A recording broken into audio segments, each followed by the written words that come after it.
Since we all wear clothes and we're all affected by the garment industry, after getting news in my inbox from London that reflects a diverse, multi-generational interest in sustainable fashion and the value of upcycling, what I saw was very interesting, and I'm excited to share that with you today in this episode.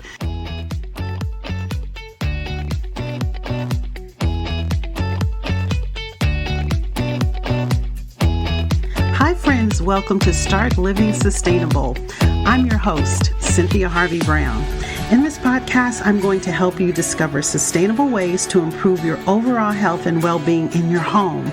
And I'm going to show you how to do this without spending a lot of time or money, all in partnership with God. Yes, if you're ready to show yourself some love, experience a new level of wellness, build faith, and align your values with God's vision for your life, then you're in the right place. Pour out the diet soda, and we should talk about those yoga pants. Let's have some serious fun in today's episode.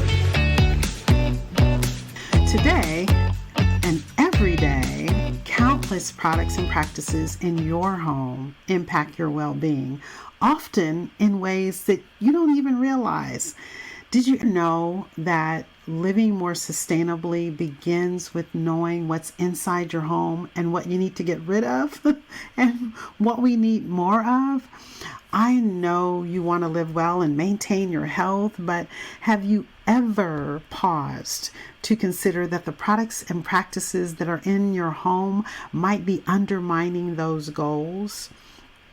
Years ago, before sustainability became a marketing catchword, I wanted to live healthier. I wanted to live a fulfilled life. And it wasn't until I connected the dots and became aware of what I was doing every day that had an adverse effect on my wellness. After doing years of research, it finally made sense. I came to the conclusion that the path to healthy, sustainable living, it starts with knowing how to make certain changes in our homes. Sustainable swaps for toxic products, clothing, and foods are very simple solutions, but instead of you spending hours Googling and buying products you think are healthy but aren't, it's so important to have someone guide you through this journey. I'm here to ensure you sidestep all the misinformation that's out there. Let's sit down and do a healthy home audit, a one-on-one call to get you on the path to sustainable living without the overwhelming confusion. Email me right now at support@startlivingsustainable.com so we can put together a personalized plan and optimize a healthier, safer home for you and your loved ones. I spent a week in London years ago, but I still remember the double-decker buses and the black taxi cabs. But more than the rain, and there was a lot of that, and standing there watching the changing of the guards in front of Buckingham Palace and all of the other sights and sounds. High Street was the one place in the 1980s and the 90s where disposable fast fashion was in full abundance and on full array, and I brought my fair share of garments. I bought outfits that were oversized jackets with shoulder pads, high-waisted jeans, and platform shoes. That was in style then. You know, we love bringing back souvenirs and other kinds of keepsakes to remember the time we spent in whatever vacation spot we might be on. I didn't keep anything from that trip to London, or more likely, it didn't last or hold up. Yet, I still have vintage pieces of clothing my grandmother gave me from the 1950s and 60s that are still in good condition all these years later. I'm reminded of Deuteronomy 32:7, where it says, "Remember the days of old. Consider the years of all generations. Ask your father, and he will inform you, your elder, and they will tell you." You know, the question is, what are we willing to learn from the wisdom of the past. Well, there's value in longevity for one thing. And so whether it's clothing or people, be mindful and thoughtful of how you use them. To that end, Vogue World, which is a community organization associated with the Vogue magazine, kicked off London Fashion Week a few days ago in celebration of UK's rich cultural scene. You know, just like here in America, over in London, they're also looking to secure a more positive image after a challenging few years in the wake of the pandemic. You see, the global fashion industry was being scrutinized, and rightly so, for promoting mass consumerism, unfair labor and hiring practices, unsafe working conditions for garment workers, and just plain old greed and wastefulness. It's no wonder these are charitable events in an effort to muster up some really good PR with celebrities in attendance. There was one thing I thought was worth noting from the email I received. 3 generations I'm calling sustainable style champions who chose to wear secondhand pieces and upcycled gems over the new pieces from the season. Among these 3 were artists Twiggy Lawson, Rita Ora, and Wisdom K. And by the way, if you haven't listened to episode 9, go back and listen to it. It's 5 sustainable fashion personas. Which one are you? I think you'll find it very interesting and relatable. Twiggy was on the red carpet, and she's 73 years old, and she wore an iteration of a red velvet Tom Ford for Gucci that was made back in 1996. It was a pantsuit. She sourced it on eBay, and she styled it in her own little way with a dapper bow tie. She also chose to carry a vintage handbag, again sourced via eBay, to perk up her slice of fashion history. Twiggy is a legendary swinging 60s British model that appeared on a cover of American Vogue back in 1967. I read that her birthday actually is today, so she's just turned 74 years old.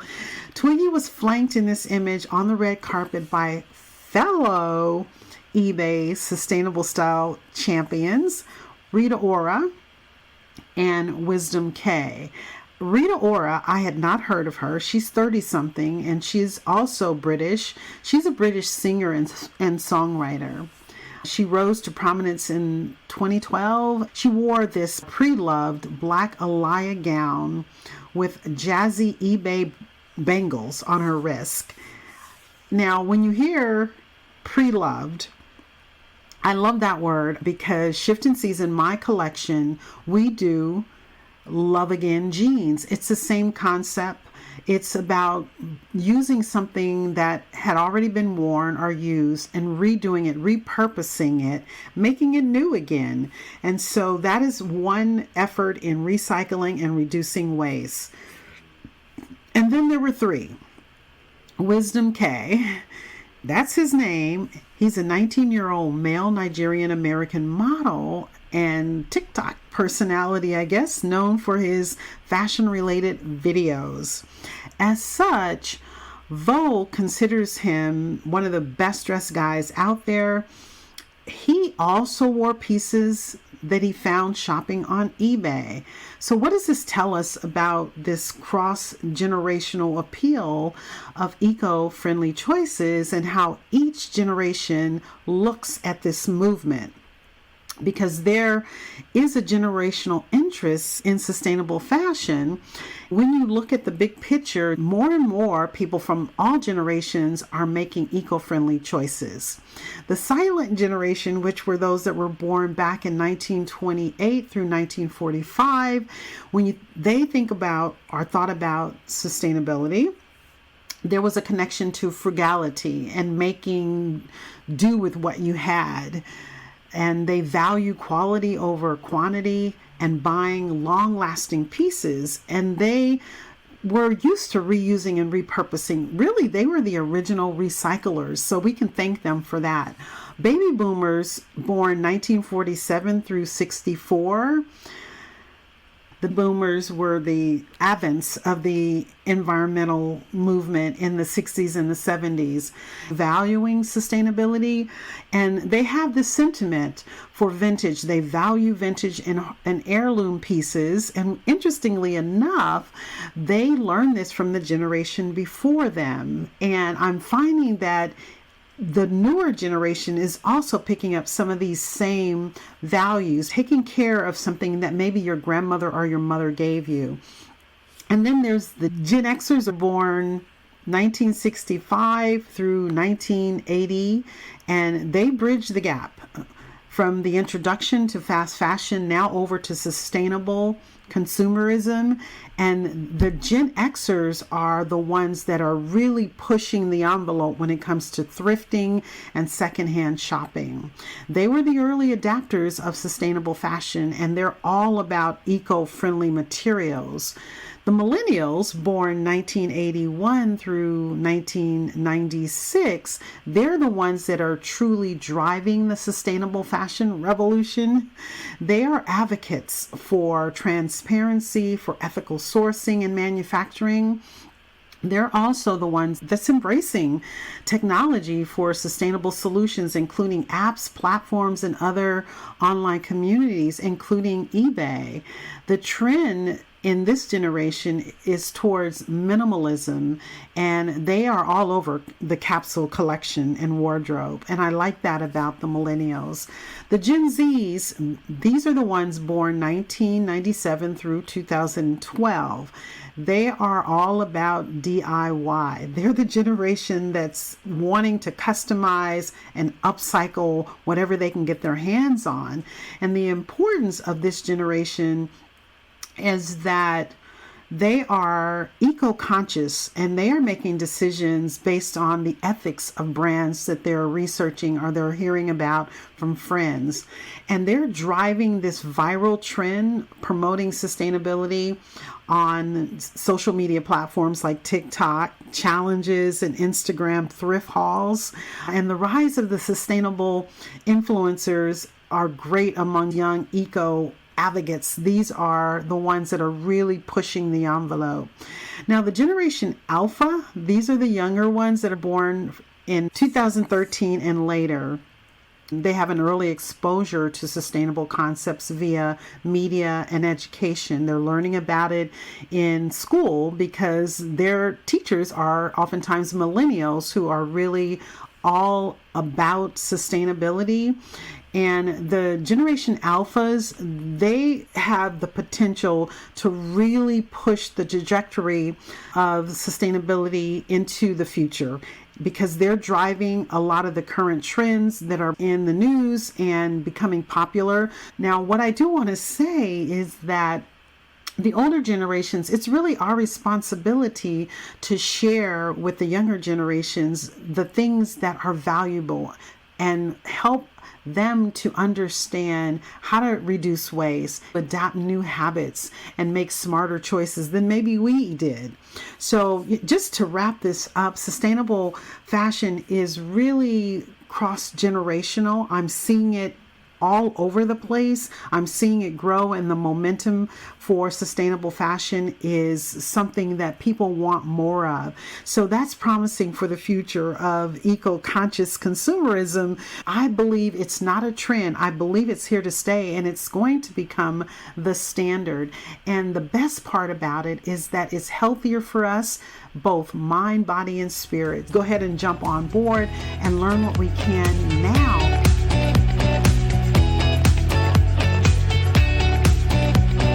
Thank you for joining me here today at Start Living Sustainable. Please take a moment and head over to Apple Podcasts and leave me a review. That really lights me up. If you were encouraged or blessed in any way, show your love and share the episode link with someone that you know that may benefit. Thank you so much, and until next time, God bless you, sis.